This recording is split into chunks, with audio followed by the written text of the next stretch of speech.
Ligeiras, mas essas sílabas sem Estranhas. sentido. Aham. O que nós vemos hoje no movimento pentecostal e neopentecostal, quando as pessoas começam ao mesmo tempo a falar uma língua não inteligível, isso pode ser três coisas. Na minha visão, podem ser três coisas. Primeiro, pessoas sinceras que estão dentro da igreja e são ensinadas, como eu acabei de explicar. Se você é batizado com o Espírito Santo, você fala línguas. Se você não fala, você não é batizado. Quando eu estudei no seminário ou na faculdade, 4 anos de teologia, durante esses 4 anos, um rapaz chamado Giovanni era um colega de classe que eu tinha. E ele havia pertencido a uma igreja pentecostal e por 8 anos ele falara línguas estranhas. E em classe eu perguntei para ele, Giovanni, você por 8 anos falou línguas estranhas? Você contou. Ele disse, é verdade. E o que você falava? Eu nunca soube o que eu falei. Mas se você nunca soube o que falou, o que você falava? Eu comecei a frequentar a igreja. Na hora do culto, todo mundo começava a falar línguas. Eles eram batizados com o Espírito Santo. Eu não era. Eu era um crente comum, de segunda categoria. E eu queria muito falar, ter o dom de línguas. Eu queria ser igual a todos. E o tempo foi passando e eu fui ficando cada vez mais angustiado. E chegou um ponto que eu não suportei a angústia e teve um dia no culto que eu comecei a falar também.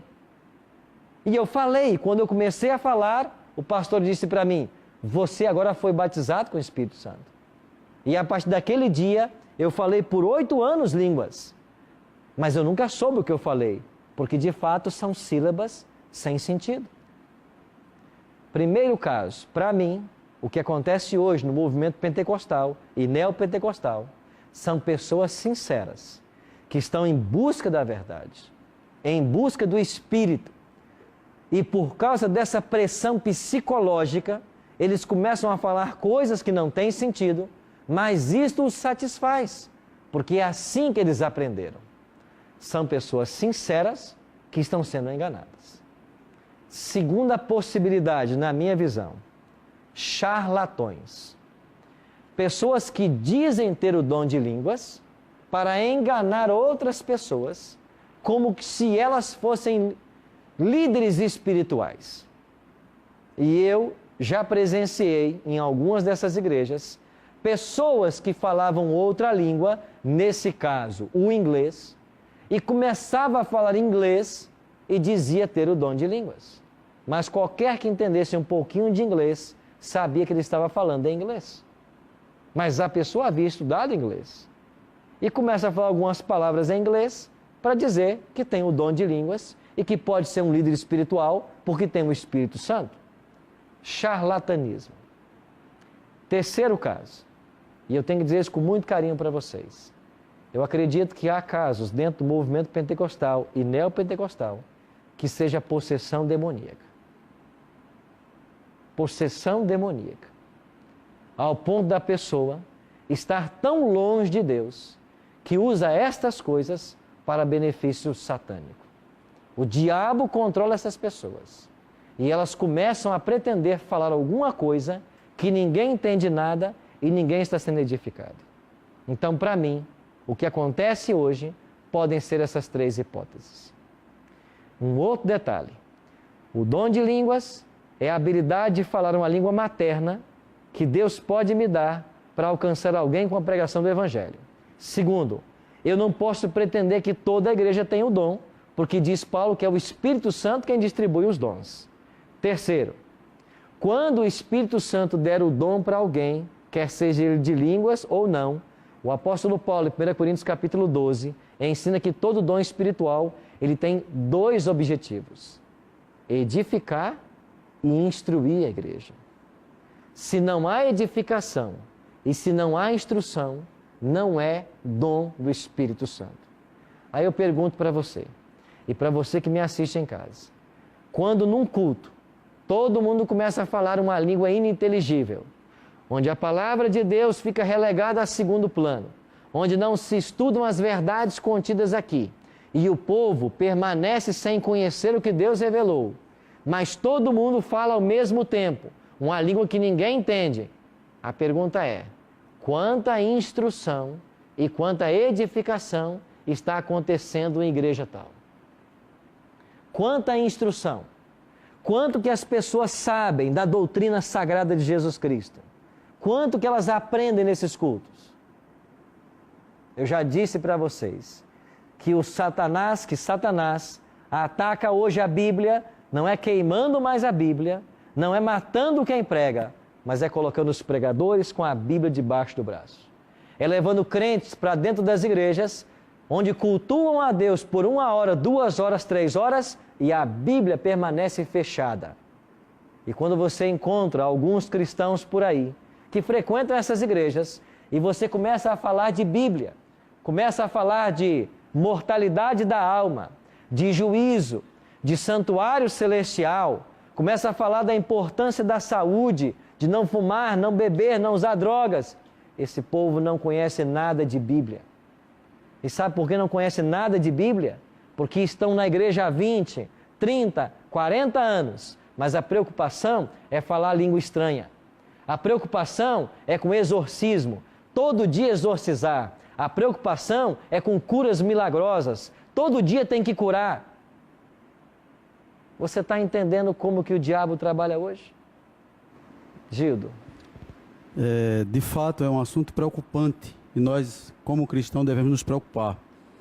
Eu, como membro de uma igreja pentecostal, já tive o privilégio de, após batizado nas águas, falar em línguas.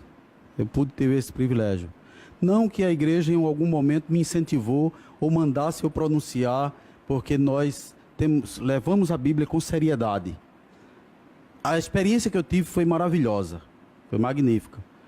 Mas, graças a Deus, que temos na igreja a intenção e o desejo de que cumpra-se na vida dos seguidores de Cristo, João capítulo 15, para que todos sejam amigos de Jesus, que façam aquilo que Jesus fez. Infelizmente, muitas igrejas, é verdade, incentivam e empurram ou ignoram a palavra de Deus e observam todos os escritos do Novo Testamento, principalmente com falar em línguas, que Paulo deixa para a igreja, que Jesus deixou para a igreja. Mas Paulo nos adverte que devemos, no capítulo 14 de 1 Coríntios, seguir o amor e procurar com zelo os dons espirituais, mas principalmente o que profetizeis, ou seja, a proclamação do evangelho, sim. Em primeiro lugar, eu nunca me preocupei em querer ou deixar de querer falar em línguas. Em determinado dia, num culto abençoado, Deus me deu este privilégio. Não foi nenhum problema de psique, não foi nenhum problema de nada que eu estava passando, mas foi uma experiência maravilhosa. E já vi exemplos de pessoas sendo usadas por Deus para falar em línguas. Inclusive, eu já disse ao pastor que eu estava terminando a minha graduação. E a pessoa que foi usada por Deus em falar em línguas, eu não sei se naquele momento havia nenhuma pessoa que falasse latim. Mas ela falou em latim, glorificando a Deus. Só isso e nada mais. O certo é, obrigado Gildo por sua participação, o certo é que nós temos que nos voltar mais para a Bíblia. Porque se nós não nos voltarmos para esse livro e estudarmos, mesmo os eleitos, disse Cristo, poderão ser enganados. Nós não podemos aceitar essa história de querer impor certas doutrinas que não estão na Bíblia, de querer nos ensinar coisas que não estão na Bíblia, ou muitas vezes gastarmos tempo e tempo com outras coisas que não estão na Bíblia e ignoramos o livro de Deus.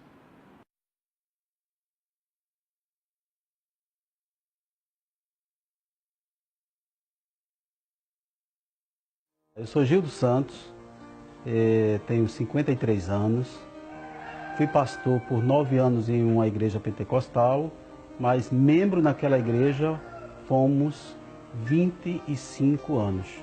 Antes dessa trajetória de ser pastor, eu fui aluno do seminário da igreja, da qual eu era membro por 26 anos. E nesta mesma igreja eu fui diácono, fui líder de alguns departamentos. Até que um dia descobrimos que a Novo Tempo estava exibindo o programa Bíblia Fácil na sua segunda temporada, e eu decidi me inscrever. E para minha surpresa, eu fui um dos selecionados, fui gravar o programa lá com o pastor Arilton Oliveira, né? E aprendi muito sobre a Igreja Adventista do Sétimo Dia e, melhor ainda, sobre a Bíblia. Quando acabou o programa Bíblia Fácil, eu tinha um dilema em minhas mãos, porque eu tinha uma decisão para tomar. E a decisão é, agora eu me torno adventista, eu continuo na igreja, e isso para mim foi fácil e foi difícil para resolver. Mas o pastor Oséias, integrante do grupo do Quarteto Arauto, né, me chama num canto reservado e me ajuda a solucionar o problema. Abre a Bíblia em Ezequiel 34 e vemos lá uma lista de ai de vós pastores que. E eu volto para Recife, para a igreja de origem, né, com o problema para resolver. Mas eu não podia resolver no dia seguinte. Eu tive 4 anos para resolver o problema, que foi nesses 4 anos ensinar a igreja mais sobre a Bíblia, mais sobre o sábado, mais sobre alimentos, mais sobre tudo. Isso causou um constrangimento em algumas pessoas. Alguns saíram da igreja. Eu estava sendo conhecido em todo o Brasil. Pastores do Rio Grande do Norte mandavam desaforos para mim, porque eu estava transformando a igreja em igreja adventista. Eu não estava transformando a igreja. O Espírito Santo de Deus, sim, estava transformando, porque é tanto que me deu 4 anos para fazer isso, que eu podia simplesmente tomar uma decisão. Olha, a partir de agora eu estou indo embora. Não, mas a decisão foi em 4 longos anos de ensinamento, de prática, de revisar alguns conceitos e deixar que o Espírito Santo de Deus transformasse. Então, quando eu subia no púlpito para pregar, o comportamento de alguns eram terríveis, né? Que se contorciam, feito cobras de cipó, outros entronchavam a boca, outros saíam, outros puxavam a roupa do menino para que eu não conseguisse pregar a mensagem. Mas eu lá, com todo o esforço, ia até o fim, pregava, né? O que a Bíblia estava dizendo, eu dizia com toda a clareza que a Bíblia diz. Minha esposa sempre estava comigo. Então ela pedia, filho, não fale, você não deve falar, é falta de ética você falar isso aqui na igreja. Só achava meio complicado estarmos numa igreja, né? Há 25 anos numa denominação, e aí tudo fica totalmente diferente, complicado. Como é que você está na igreja e daí você decide ensinar coisas de outra denominação? E quando ele começou a repassar isso para a igreja, que eu via que alguns irmãos se incomodavam com aqueles ensinamentos, eu me incomodava também, não pelos ensinamentos, mas pela reação dos irmãos. E isso me deixava, eu voltava para casa, mas meu amor, você falou, você não já falou, por que você ficar repetindo? Ele, não filha, mas eu tenho que falar para a igreja. Mas fale menos, né? Vai falando, não tem como você ficar falando uma coisa, os irmãos não aceitam, você não percebe a reação deles. E ele nunca se preocupou com isso. É tanto que ele passou 4 anos ensinando o que ele havia aprendido. Mas eu tinha uma responsabilidade. Eu tinha de pregar o que a Bíblia estava dizendo em relação a todos os assuntos que estavam claros. Que eu entendia isso. Ora, eu vou pregar.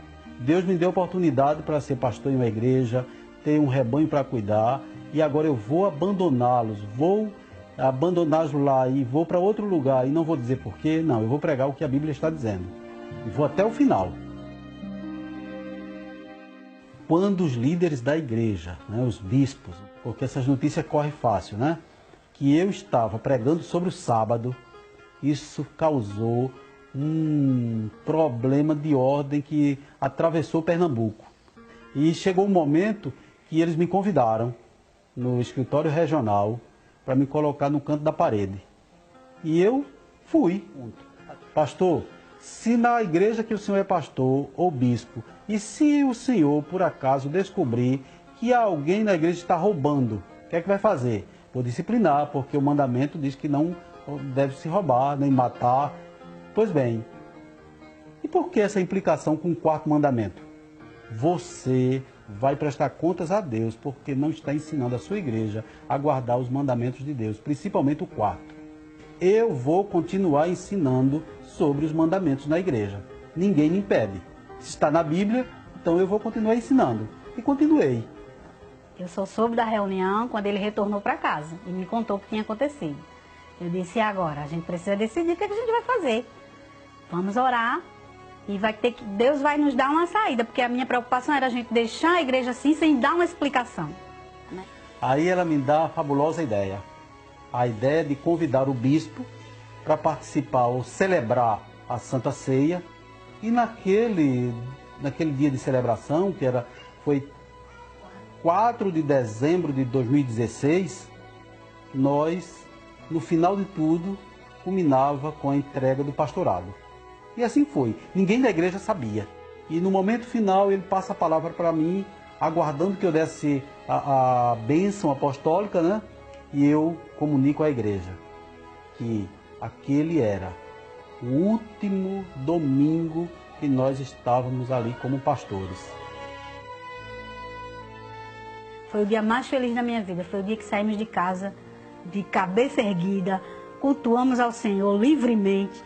E quando os irmãos não entenderam muito bem, né, porque teve aquele chororô, a reação, para onde vocês vão, o que está acontecendo, a minha resposta era: nós estamos indo ser livres, porque não existe nada melhor do que servir a Deus com liberdade e poder louvar a Ele sem pesar no coração, porque o nosso fardo Ele já levou faz tempo.